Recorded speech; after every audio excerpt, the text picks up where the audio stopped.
வணக்கம். உங்கள் அன்பு தோழியின் ஆரோக்கிய உணவும் அற்புத வாழ்வும். இன்றைக்கி நாம் பாசி பருப்பை வச்சு தான் இன்றைக்கி ஒரு அல்வா செய்ய போகிறோம், அசோகா அல்வா.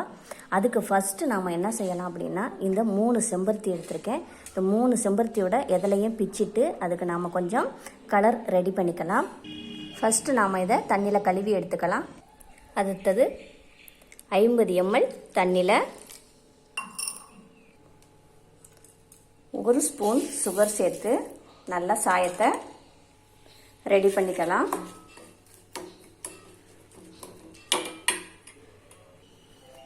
பாருங்க, நல்ல கலராக கிடைச்சிருச்சு நம்மளுக்கு. நான் வந்து இதை நல்லா வடிகட்டி எடுத்து வச்சுருக்கேன். அடுத்ததாக 1 கப் பாசி பருப்பை போட்டு நல்லா வறுத்து எடுத்துக்கலாம். கறிக்கிடாமல் பச்சை சுமல் போடுற மாதிரி அப்படி வறுத்து எடுத்துக்கணும். வறுத்த பாசிப்பருப்பை குக்கரில் போட்டாச்சு. 350 ml இதில் தண்ணி விட்டுக்கலாம்.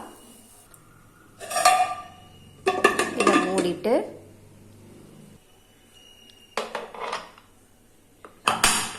நாலு விசில் வந்த பிறகு எடுத்துடலாம். ஓகே, விசில் விட்டுருச்சு. இப்போ நாம் எடுக்கலாம்.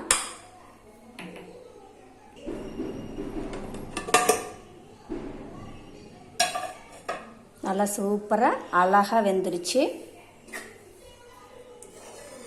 நல்லா கூழு மாதிரி வந்துருச்சு பாருங்க. இப்போ இதை இன்னமும் நைஸாக அரைச்சி எடுத்துடலாம். இப்போ இதில் 100 கிராம் நெய் எடுத்திருக்கேன். பாத்திரம் காய்ச்சதும் இதை அப்படியே போட்டுடலாம். அதில்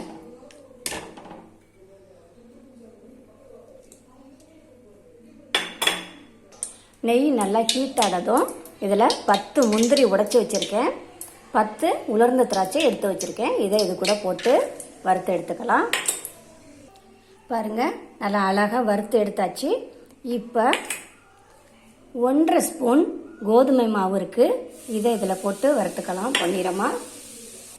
அதை வறுத்ததும் நம்ம அரைச்சி வச்ச இந்த பாசி பருப்பை இதில் ஊற்றி இது கூட 1/4 டீஸ்பூன் சால்ட்டு போட்டுக்கலாம்.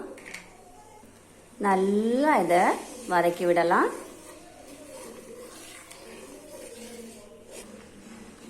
பாருங்கள், நல்லா திக்காக அழகாக வந்துக்கிட்டு இருக்கு. இப்போ இந்த நேரத்தில் வந்து நாம் சுகர் சேர்த்துக்கலாம். 2 கப்பு சுகர் போட்டிருக்கேன், அதாவது 200 கிராம். 100 கிராம் பாசிப்பருப்புக்கு 100 கிராம் நெய் சேர்த்துட்டு 200 கிராம் சுகர் சேர்த்துருக்கேன். இதையும் நல்லா கிண்டலாம். சுகர் சேர்த்ததுனால கொஞ்சம் தண்ணியாக வரும். அது சுண்ட சுண்ட சுண்ட சுண்ட இருக இருக நல்லா அல்வா பதத்துக்கு அழகாக வந்துக்கிட்டே இருக்கும். அடி பிடிக்காமல் அழகாக கிண்டிக்கிட்டே இருக்க வேண்டியதுதான். கலருக்காக நாம் செம்பருத்தியில் அந்த சாயம் காய்ச்சி வச்சுருக்கோம் இல்லையா, அதை சேர்த்துக்கலாம். ஓகே, ஃபினிஷ் பண்ண போகிறோம். அதுக்கு அடுத்தது ஏலக்காய் பவுடர், ஒரு 5 ஏலக்காய் பவுடர் பண்ணி போட்டிருக்கேன். அடுத்தது வறுத்து வச்ச திராட்சை முந்திரி இதை போட்டு அப்படியே மிக்ஸ் பண்ணி விட்டு ஆஃப் பண்ணிட வேண்டியதுதான்.